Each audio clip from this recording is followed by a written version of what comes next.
Now, ladies and gentlemen, we proceed to the next Ask the Expert session on the theme Unlocking the Gates to Bharat, how to take healthcare into the hinterland of India. There are massive unmet needs for specialty healthcare in tier 2, 3 cities, but no significant capacity. Now, ladies and gentlemen, this session is going to be chaired by Sri Pradipta Kumar Mohapatra, who is the Additional Chief Secretary Health, Government of Odisha, and it's going to be moderated by Ms. Priyanka Agarwal, the MD and partner at BCG. Welcome, ma'am. So let me just first introduce Mr. Pradipta Kumar Mohapatra, Additional Chief Secretary to all of you. Ladies and gentlemen, Shri Mohapatra graduated from IIT Dhanbad. He joined the Indian Administrative Services in the year 1988. Shri Mohapatra is well known for his capabilities and capacities in crisis management and teamwork. He has extensively worked across many developmental and social sectors, including food and civil services, IT, agriculture, also health and family welfare. To efficiently deal with the COVID situation, the government appointed him to lead the Health and Family Welfare Department, and presently he continues as Additional Chief Secretary in the Health and Family Welfare Department of the Government of Odisha. Warm welcome to you, sir. Let me now introduce our moderator, Ms. Priyanka Agarwal, MD and partner BCG. She comes armed with 20 years of consulting experience and serves clients in healthcare sector. She also leads women at BCG across Asia Pacific and is passionate about the topic of diversity in leadership. Across her consulting career, she has served clients across the healthcare spectrum, pharmaceutical companies, hospitals, and medtech companies on topics ranging from business strategy, operations, transformation, procurement, sales, and marketing, and organizational effectiveness. I extend a very warm welcome to our moderator, Ms. Priyanka Agarwal. Let me now take the privilege of introducing our experts, ladies and gentlemen. We have Honorary Brigadier Dr. Arvind Lal, Padma Shri and past president of Nat Health and executive chairman Dr. Lal PathLabs. A medical graduate and a medical academic, he has succeeded in creating an innovative, modernized Indian medical diagnostic and developing the plan for and executing the first public-private partnership in the field of laboratory testing in India. His stellar achievements have been awarded by the rank of a brigadier in the Indian Armed Forces, an honorary rank conferred by the Army. Welcome, sir.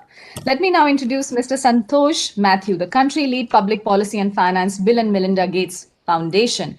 Now, Dr. Santosh Mathew joined the Bill and Melinda Gates Foundation in 2018 after 32 years in the Indian Administrative Services. 14 years of this period was with the government of Bihar in the subdivisions and districts and in the departments of health, finance, education, agriculture, industries, labor, social work, and rural development. 4 years with the government of India in the ministries of rural development and human resource development, and 11 years in academia as a tutor and MSc PhD student at the Institute of Development Studies at the University of Sussex, and as Professor of Social Management at India Civil Service, 3 years as Country Director of the Rockefeller Foundation's Leadership for Environment and Development program in India.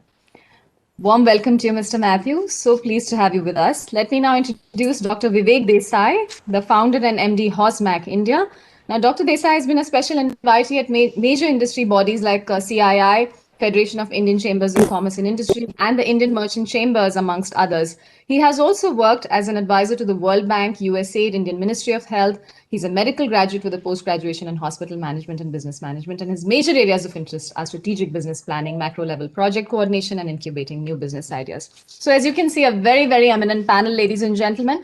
I'm now going to hand over the proceedings to Ms. Priyanka Agarwal, who's going to introduce the chair for his address and thereafter initiate the discussions. Ms. Agarwal, all yours. Thank you. Thanks a lot. And really great to be a part of this very esteemed panel. Just to recap the theme that we have today, which is unlocking the gates to Bharat and really addressing the challenge of healthcare in the hinterland of India. I will probably just set up this discussion with a few startling facts, and then we can have the address by the keynote speaker, and then we can get right into the panel discussion.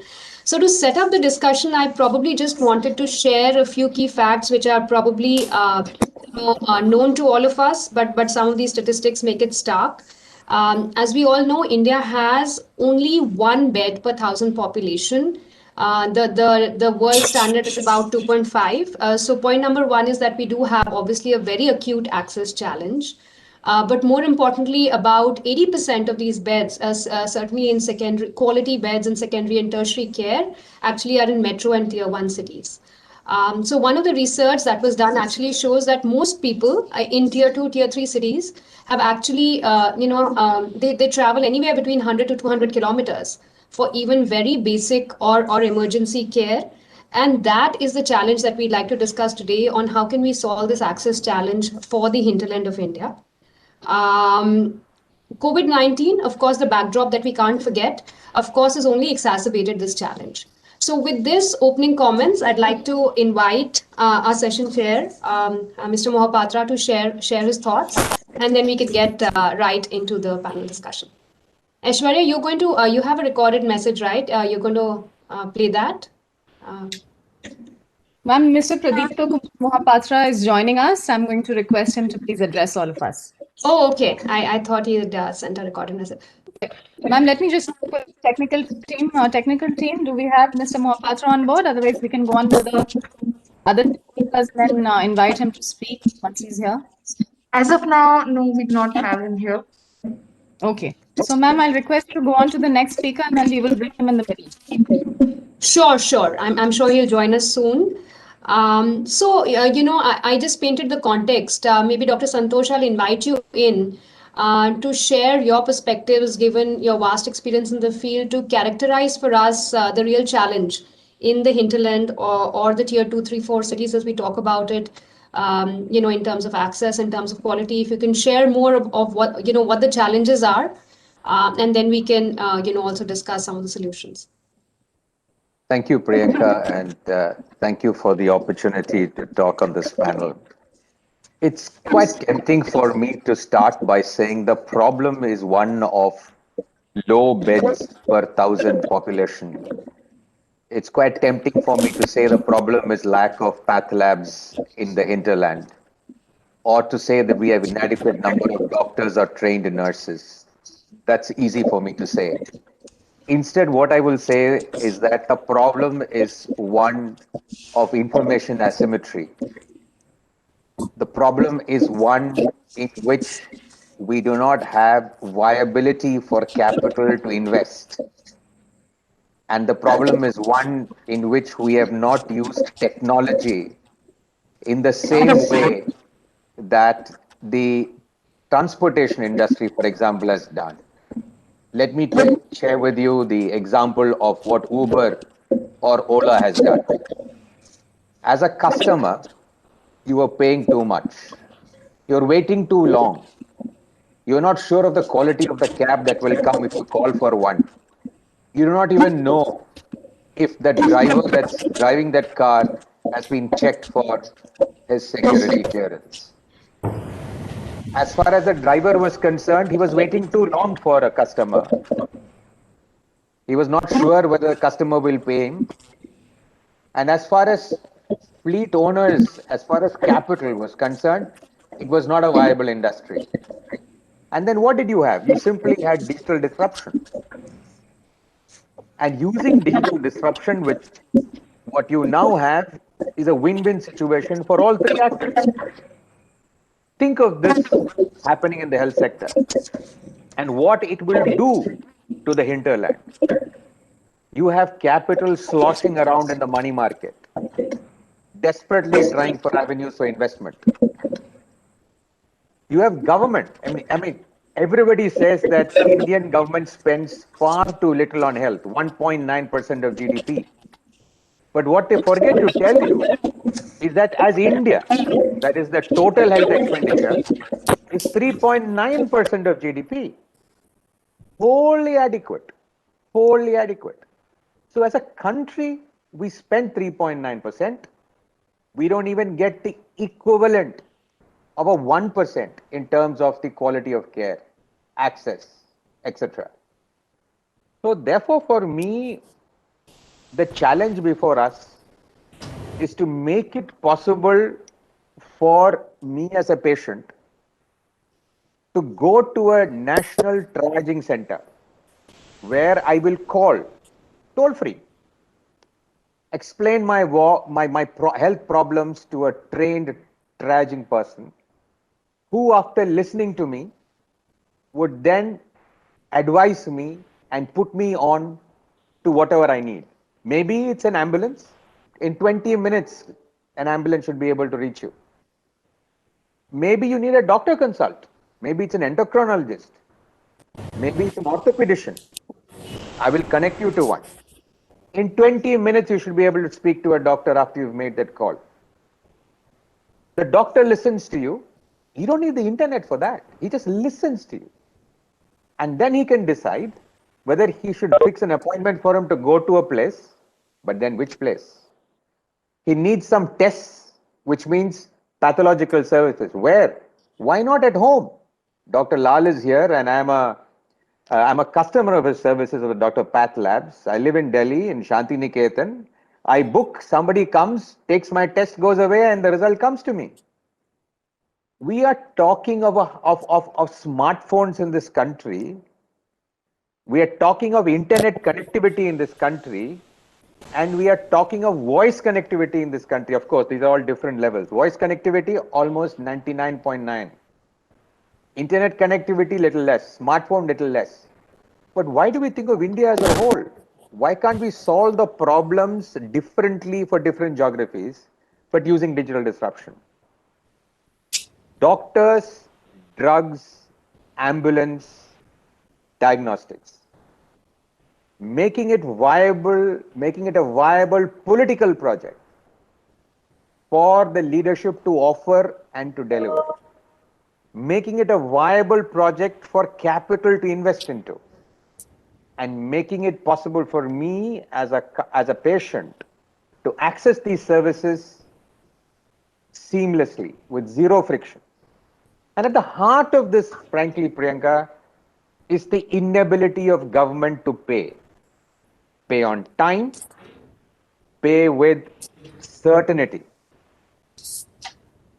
If we can solve that problem using digital escrow, I'm not talking of escrow, digital escrow. I believe using the Uber model, we can disrupt the entirety of the medical system so that we make it a viable project so that Indians can get what they deserve even in the hinterland. Thank you, Priyanka. No, thank you, Santosh. You made a number of very pertinent points. You said that there is enough private capital. You said that there are models of digital disruption in private healthcare in tier 1 cities. You also said that the government can't solve it alone. With those comments, let me bring in Dr. Lal. If these are the facts that there is enough private capital, we have seen models of digital disruption in urban cities, and at the same time, it can't be government alone that can solve the hinterland challenge. Maybe I can bring you in to share your perspectives of what is it then? What are the key challenges in private sector, either through digital disruption or otherwise, bringing in more capacity? In the tier 3 cities, do you think that's viable, or what are the challenges that are there currently? Thank you, Priyanka, and thank Nat Health for bringing me here to this August audience. So I think my is maybe slightly different, but they are very well known. I'll just restate them, and that is that we are suffering because of a chronic underinvestment in health by the government of India. Dr. Santosh Pathway has already pointed out that total spend is not bad, but the government of India spends less than 1.4% of GDP on health, and the World Bank figure put it at 0.9% last year. So whatever the correct figure, the point is that there is gross underspending by the government of India on health, because I'll explain why. And every year, the government falls short of its own proclaimed increase in health spend to 2.5% of GDP by 2020. I've said it so many times. Therefore, both the centre and the state need to spend an additional 1.2 lakh crores every year to reach this target. This year's union budget announcement again falls short by around 60,000 crores to reach this 2.5% figure by 2025.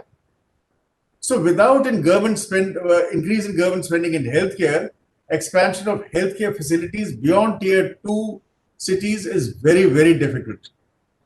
The second comes to, the commercial viability of, how it can work around. So there's no rocket science that all businesses have to break even in order to sustain their operations. And estimates suggest that it costs about 1 crore per bed in the last, session people said about 80 lakhs, but say it's 1 crore per bed in a top of the line tertiary care urban hospital. In other words, it will cost you about 100 crores to build a 100-bedded hospital in an urban area. And this does not include the cost of land. Super added is the fact that a hospital takes about 7 years to break even. Even if we assume the cost of bed in tier 3 and tier 4 cities to be 50% or half the cost of the bed in the urban areas, a huge capital investment is required to build these hospitals. Barring a few private hospitals in India, the financial state of majority of the hospitals is in dire state. And many CFOs of leading hospitals have said that even the returns from a fixed deposit in a bank gets them better returns. And for tier 3 and tier 4 cities, public health insurance schemes like ABPMJ are the major demand drivers. But if you see the reimbursement rates, as Dr. Alok was mentioning in the previous session, for ABPMJ, no A-grade tertiary hospital can provide quality services and sustain at such low rates. We have been advocating for a rational, which must be based on a scientific study of costs associated with delivery of healthcare. A pilot study or scientific study on costing for 10 procedures across 9 hospitals, major hospitals, 7 private and 2 government hospitals, which included All India Institute of Medical Sciences and ILBS in Delhi, was done in 2018 by FICCI under my chairmanship, which also included NatHealth member hospitals. Findings suggested that most of the procedures that ABPMJ prices failed to even cover the cost of procedures in a wide band that varied between 15 to 77%. And this is the crux of the whole problem.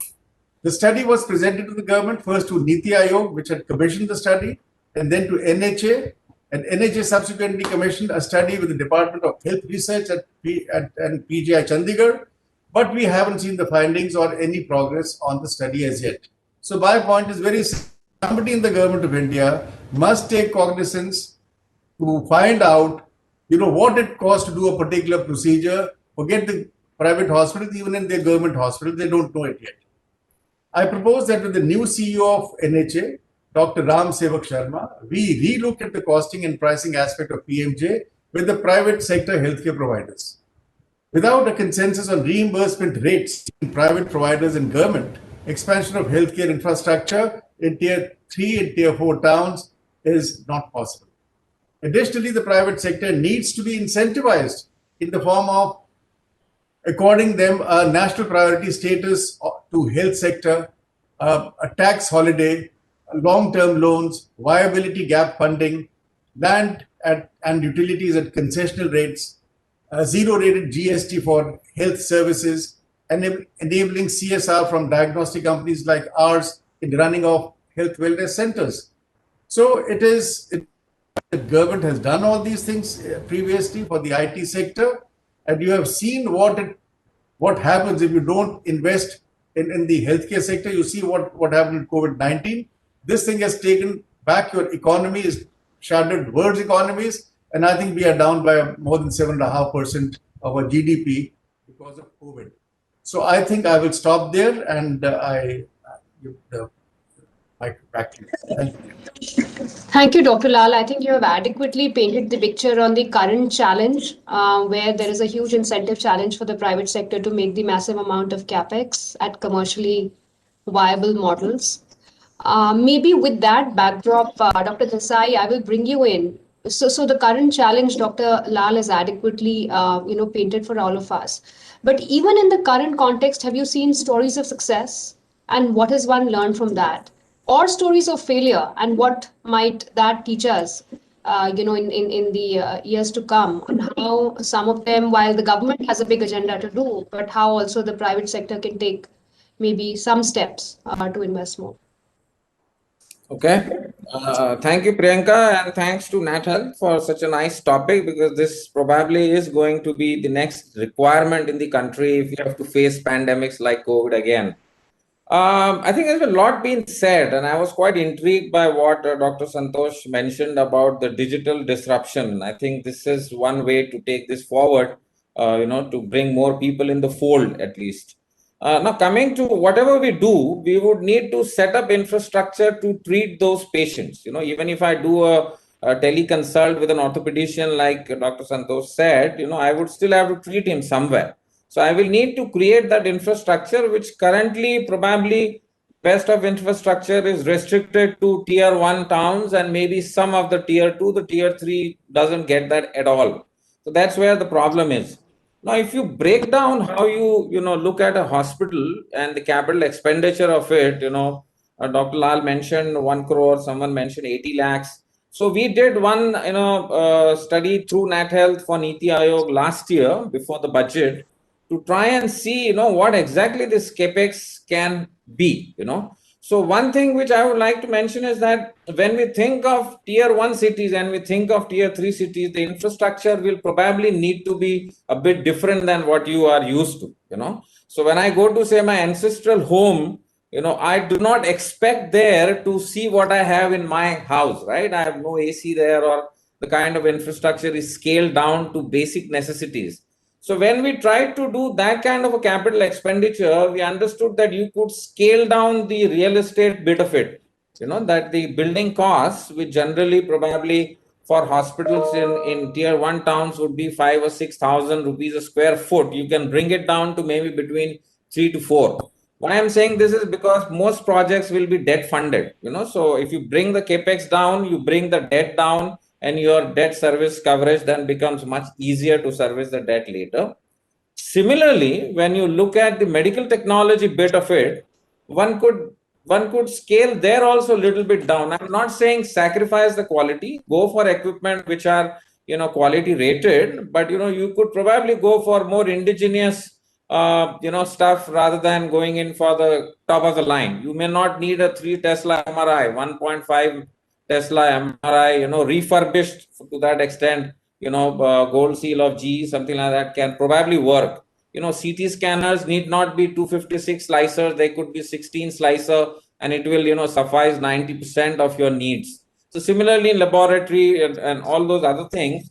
So one interesting thing we are doing is, doing a school of medical research and technology in the campus of IIT Kanpur. The idea being to promote research between medicine and engineering, and we come up with technology which is more adapted to India to bring the overall capex down, and that would flow then to the reagents as well, because the moment you buy imported technology, your cost of consumables also goes up, because then you are buying that also in, so 80% technology today is imported, and to that extent consumables also tend to get imported. And with the dollar fluctuations, the cost then keeps swinging more towards the upper side. Now, that is as far as the capex goes. Now, look at the operational expenditures, be it tier 1 or, this hinterland of India, or Bharat as we call it. The consumables more or less remain the same cost, depending on what have you bought in terms of the technology. Salaries, you will be surprised that salaries in Bharat actually go higher than what you pay doctors in tier 1 or tier 2 cities. Now, this was a very startling experience for us, because in the past, say, about 3 to 4 years, we have seen a lot of impetus being given to healthcare in tier 3 towns. Doctor entrepreneurs are coming up, and whenever a business group had tried to get into a tier 3 town, they have missed this point, that out of the 100 rupees that hospital earns, about 40% of that goes into salaries and wages, and of that, almost about 50 to 60% go towards these doctors' wages. So unless we address that in some way, it is not going to be very easy for these tier 3 towns, to look at it. So I can give you a couple examples of how certain chains probably looked at it. So we did one project, I'm not going to take names, but one project we did in Udaipur, which is a tier 3 town. And we went with this, high capex, high salaried, doctors kind of a thing, tried to make it as close to a star hospital in a tier 1 town. As a result, in about 2 to 3 years time, the bottom line, negative EBITDAs went up to a very high extent, to the extent that the promoter then had to do away with the, the operator and then brought in someone else. On the other hand, you had another chain which set up, say, hospitals in towns like, say, Darbhanga, in Bihar, or Siliguri, which is in West Bengal. Small towns, same kind of problems, but they took care not to go very high on capex, as well as not to go very high on this doctor model that we have in terms of compensation. And that is where what Dr. Santosh was saying, we could use the digital technology, where the senior doctors still are in the major chains in bigger cities, and the doctors at the level of tier 3 town, or the Bharat as we call it, are the one which are lesser experienced, but still able to deliver 80% of healthcare, what is required. So I think if you have this kind of a mix and match, you would probably get the chains also interested, in going into this hinterland India. Otherwise, we have not, like Narayan Rudalia's model, high volume, low cost, it works, so those kind of things, probably if we do, we can, serve the population in the hinterland.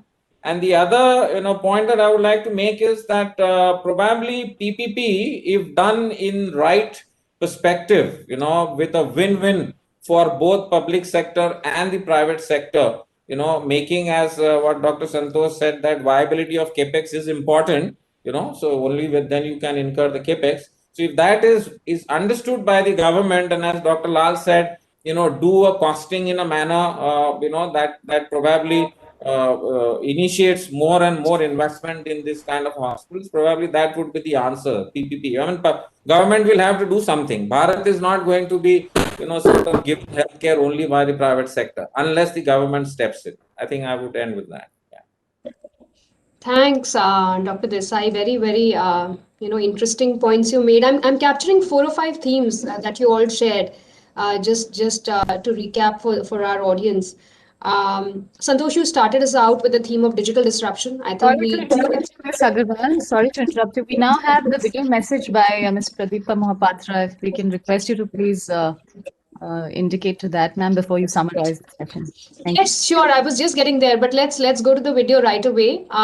Maybe if it's ready, and we can bring up the key points from all of that as we summarize. So go ahead. Let's play the video. Respected co-panelists, Ms. Prita Reddy, President NAT Health and Executive Vice President of Apollo Hospitals, friends from industry, organizers and media. I feel privileged to be speaking in the 7th edition of the annual summit of NAT Health and addressing this session on taking healthcare to hinterland. I first of all take the opportunity to thank all the service providers in the healthcare value chain who have relentlessly extended their participation to fight the biggest war ever fought by the government against this pandemic. Be it treatment, diagnostics, supplying testing kits, medicines, equipment, shared infrastructure, friends, we value your participation. Sometime back, the public health system in Odisha sought immediate attention so as to be able to inspire confidence in its ability to provide quality healthcare to the people of the state. With the vision of health for all, the government of Odisha took to the drawing board and tried to systematically design and execute strategic interventions. We focused on our one specific thing, how to harness private sector expertise in this sector to achieve our policy goals. We had various challenges to face. I can list out 4 to 5 of them which are very important. One was the limited infrastructure and huge bed gaps across the districts, lack of trauma care facilities also. Tertiary care facilities were concentrated only in tier 1 cities, resulting in huge out-of-pocket expenses, long waiting time, and overcrowding of government hospitals. Human resources crisis we are still facing also, and also affordability concern of patients. We started off on a path of collaboration with the civil society, communities and private sector to put into force evidence-based health programs which were successful. And we have achieved a lot since 2006. I list out few of our achievements. Drop in IMR was brought to 40, a drop of 25 points since 2006. MMR also dropped to 222, 81 points dropped since 2006. increase in institutional birth to 85%, rise by 36% since 2006, increase in full immunization to 79%, rise by 27% since 2006. In the last 5 years, increase in OPD attendance nearly doubled and IPD registration increased by 40%. We have many successful examples of public-private partnership projects in infrastructure and services in Odisha in the last few years. And these are covering cross-sectoral collaborations. I should mention few of them. We have PPP in PSCs and urban PSCs and mobile health clinics. We also started digital dispensary, which was a great success in district of Keonjhar and Navarampur. We provide diagnostic services through PPP at district headquarter hospital under Nidan scheme. We also have dialysis units across the district headquarter hospital through public-private partnership. We have 108 ambulance service, and we are also developing 25 greenfield modern hospitals across Odisha in PPP mode, the largest systematic health public-private partnership program in India. I must briefly tell about the Biju Swasthya Kalyan Yojana. As you all know, Odisha has not yet joined the Ayushman Bharat. We have our state scheme, Biju Swasthya Kalyan Yojana, BSKY. It covers 7 million families, 70 lakh families, and around 70% of the state's population. And it is directed at economically vulnerable families, provides them comprehensive coverage and cashless service. Package rates are finalized in consultation with private healthcare operators, one of the best across the country. And we have in this we have empaneled around 190 hospitals, and we have planned to empanel more of them. And we have packages which are not even there in the Ayushman Bharat scheme. While addressing the human resources, I must tell we have put off and we have packages which are not even there in the Ayushman Bharat scheme. While addressing the human resources, I must tell we have put off 4 government medical colleges in the last decade, which are now functional, and we plan to have 7 more government medical colleges in coming 4 years. This year we are starting the Sri Jagannath Medical College at Puri, and we have planned every year 2 till 2024.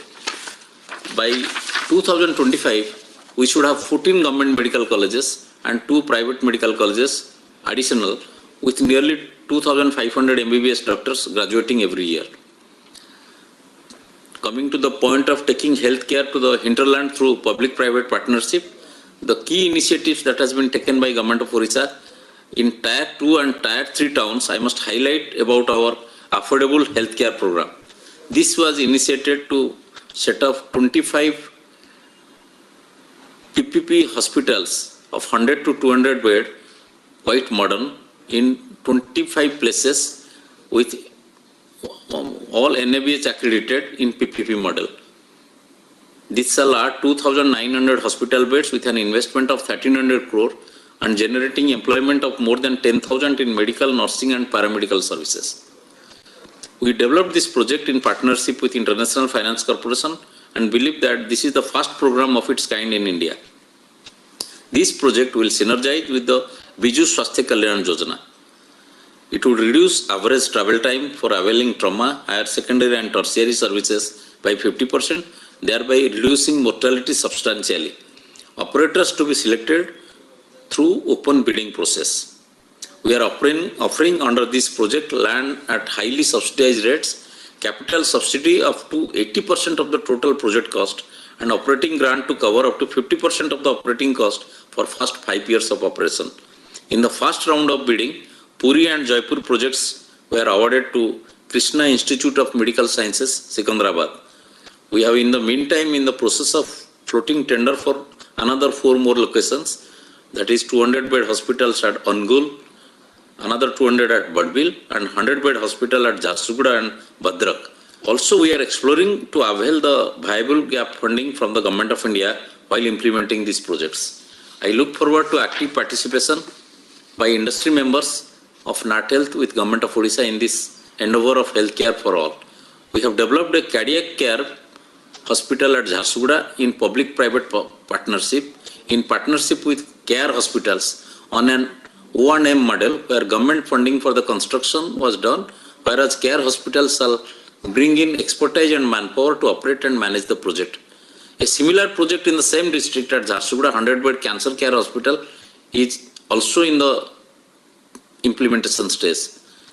Lastly, I look forward to the active participation by industry members of NAT Health in our cancer care hospital programs in the state. I thank all NAT Health dignitaries to have invited me to this summit. Wish the summit a grand success. Thank you. Jai Hind. Thank you. That was a very, I guess, informative and inspiring, discussion from Mr. Mohapatra. As I was trying to think about the discussion on this panel, and I know we are just, about to close, but I just wanted to, therefore, maybe recap the points that we heard from all the esteemed panelists, on this session.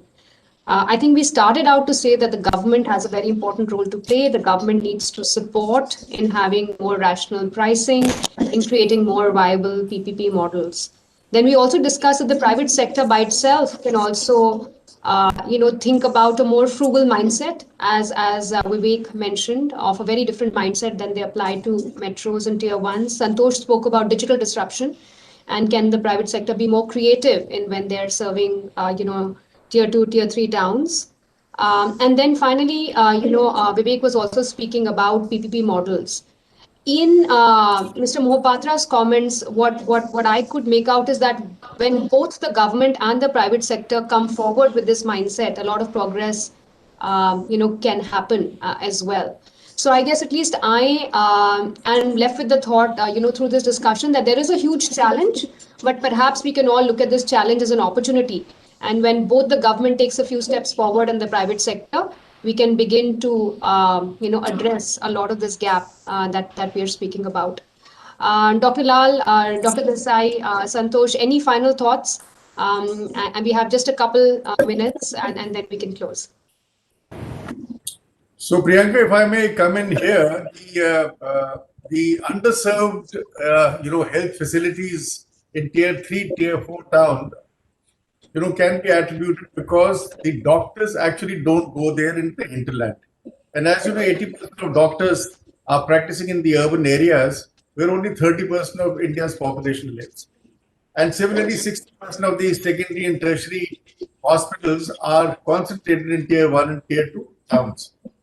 And of course, there is a lack of infrastructure to support the doctors' practice in the hinterland.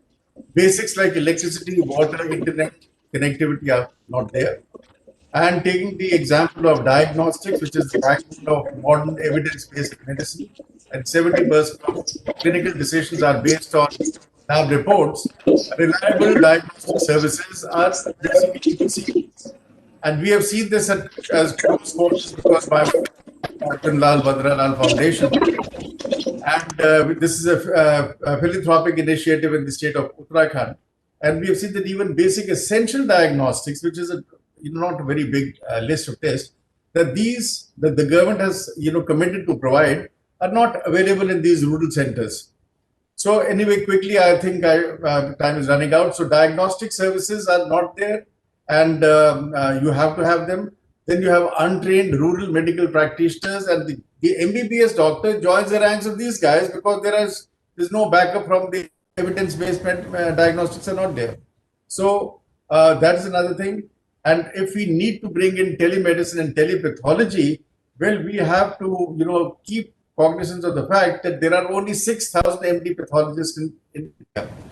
And therefore, it is impossible to get a pathologist to be physically present in all these centers in tier 2 and tier 3 cities, rural area.